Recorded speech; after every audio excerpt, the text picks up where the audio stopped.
That looks so rebellious. I was in panic mode. I was stuck. Girl, you're so going to be murdered. I am 32 years old and I am an expat.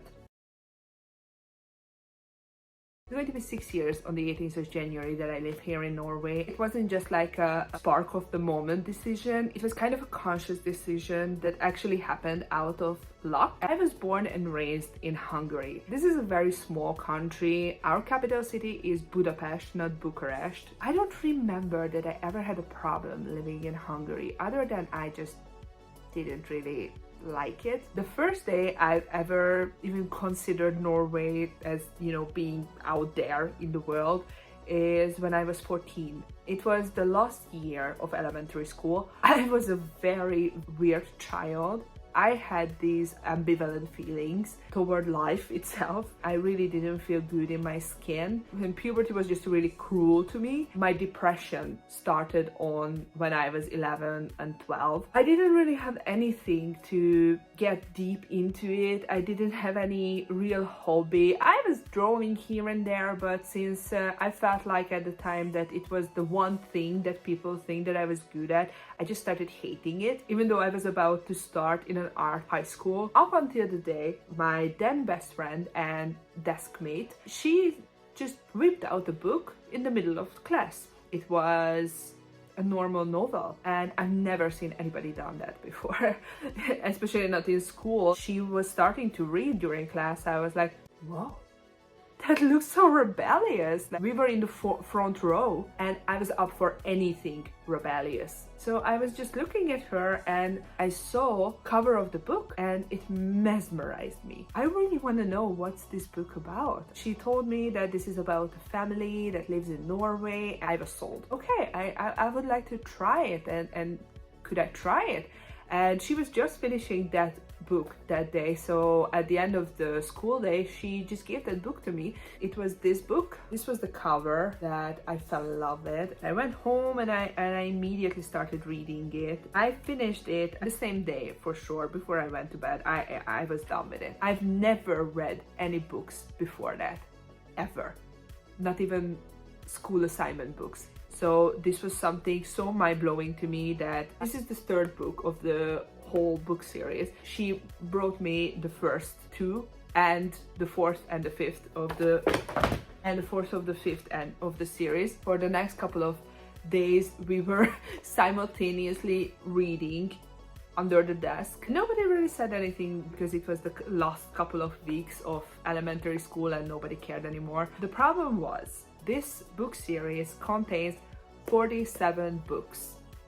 And I think I reached up until the 8th book by the time our time was up in elementary school and we had to say goodbye. And me and my damn best friend, we didn't go to the same school. So eventually we knew that we weren't meet as much as we could exchange books. And obviously I didn't want to ask for all the 47 books. And what I really started to panic about was, how am I going to get the rest of the books? Because I was hooked up on the story. The problem was that this book was released originally in 1982 and the Hungarian copy was released in 1993, and this happened in 2005.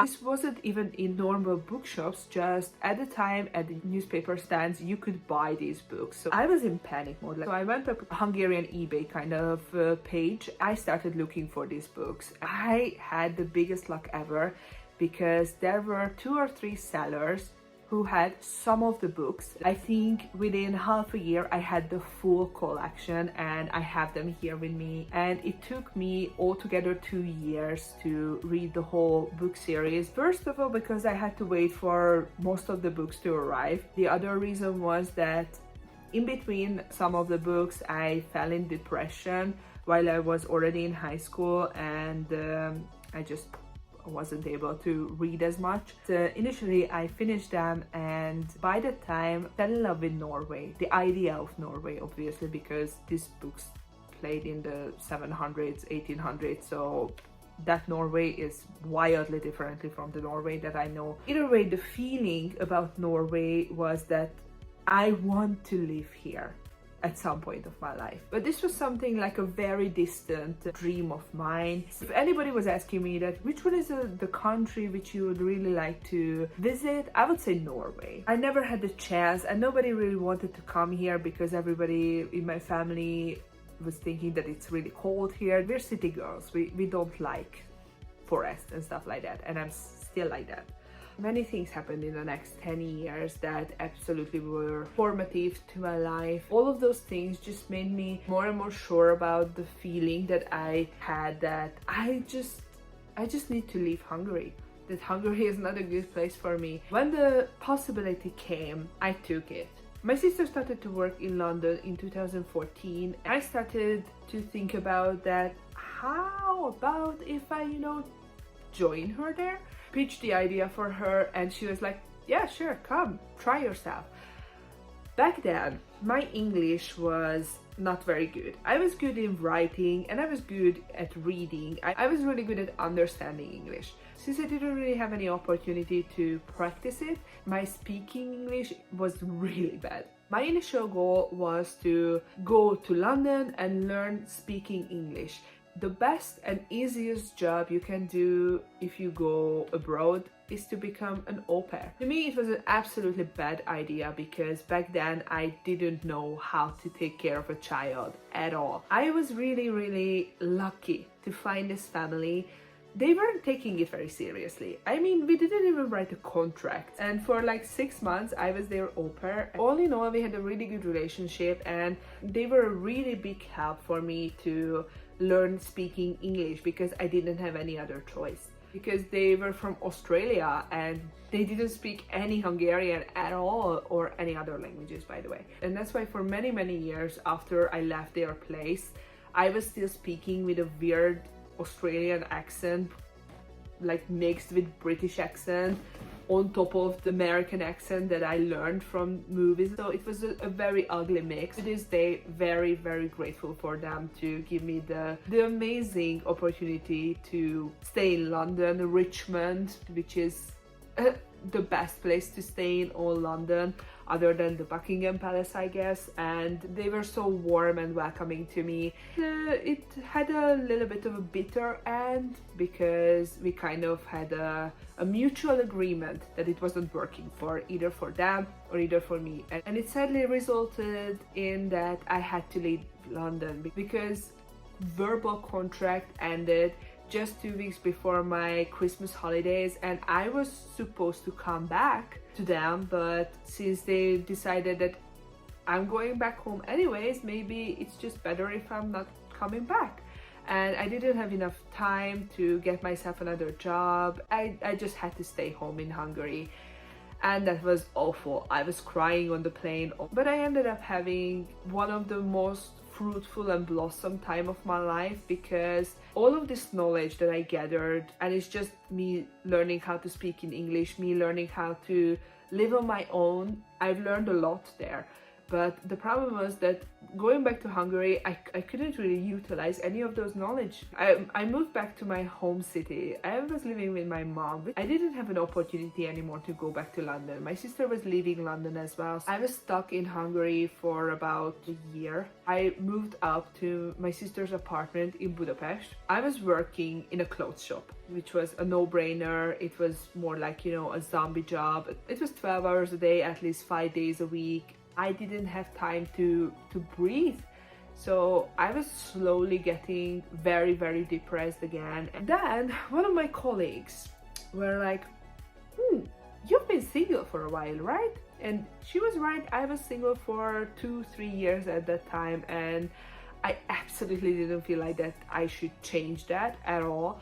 But she kept, showing me these dating apps. So I was like, no way I'm going to go up to that shit anymore. Actually, she was just, saying it, that just go up, just look around, just try, maybe a date or two. I gave him, long story short, I had a few dates.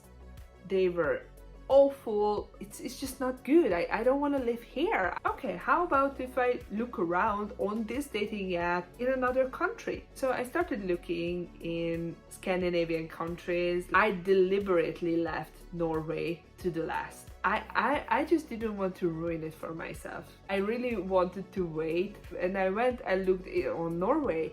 I didn't like anybody. I mean, in the sense that I liked the pictures, but I didn't push on the like button.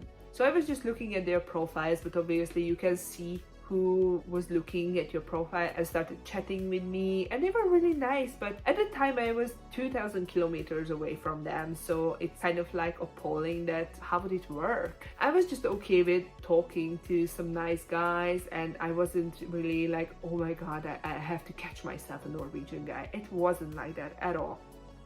Up until the date is 2016, November the 16th. I just came home from work after a harrowing day. I remember I was so tired and so just full of it. And I looked at my phone on the tram and I saw that this guy liked my profile from Norway. I remember that I looked at his profile the previous day and I felt like that, he's a cutie.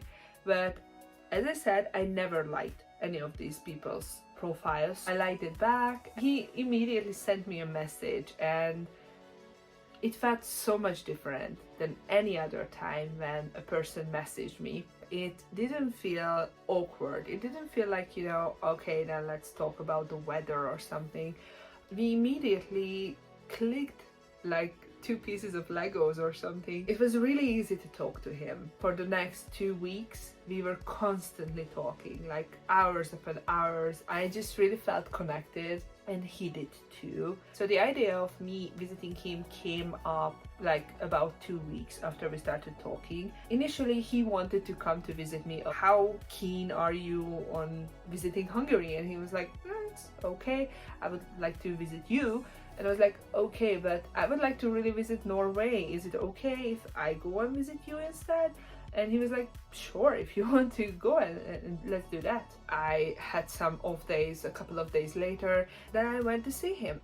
Everybody who I told where I was going to, they were like, girl, you're so going to be murdered. And I was like, wait, what? No, he's a nice guy. He's you know, going to take care of me. Yeah, but not in a good way. He's probably going to sell your kidneys, abduct you, trafficking you and stuff like this. Jesus, somebody watched too many movies. So I had zero panic in me that maybe this could go wrong. So I went on a plane after a full days of work. I landed in Norway at midnight and I went out to this waiting zone. Nobody was there, like 0%. And I was like, oh my god, I'm so going to be murdered. It wasn't like really my initial thought. My initial thought was I was pranked. He was just, you know, yeah, sure, come and visit me. But he told me his address, but it could have been anybody's address as far as I knew. At the Oslo airport after midnight, and nobody was waiting there for me. When he said that he was going to pick me up, okay, what the hell am I going to do? I was supposed to stay there for 4 days. Where am I going to stay for 4 days? How am I going to get home the next day or something? So I was in full panic mode. And then I realized that maybe it would be better if I text him. And then I realized that my plane was actually early. I landed like 10-15 minutes earlier. I texted him that, hey, I'm already out here. Where are you? Hey. And he was like, oh shit, we're on the way, we're a little bit late, but just wait there, I'm going to be there in a couple of minutes. And I was still panicking, but yeah, sure, he's on his way, right, yeah. Suddenly I felt a hand on my shoulder and I turned around and the same guy from the pictures was standing right in front of me. And we had 4 beautiful days together and all my kidneys were intact. From that day, I knew that I found my soulmate. I knew that the days that I spent in Norway, they completely did a 180 on me. I obviously, after the 4 days, I had to go back to Hungary. But I knew that my days in Hungary were over. I was convinced that moving to Norway was the thing that I had to do. And not just because it was Norway, but because I found the person I knew that I wanted to be with for the rest of my life. And he thought the same. On the 18th of January 2017, I moved to Norway, to him. I left everything behind in Hungary, said goodbye to my family, and I moved to this guy who I knew for 2 months.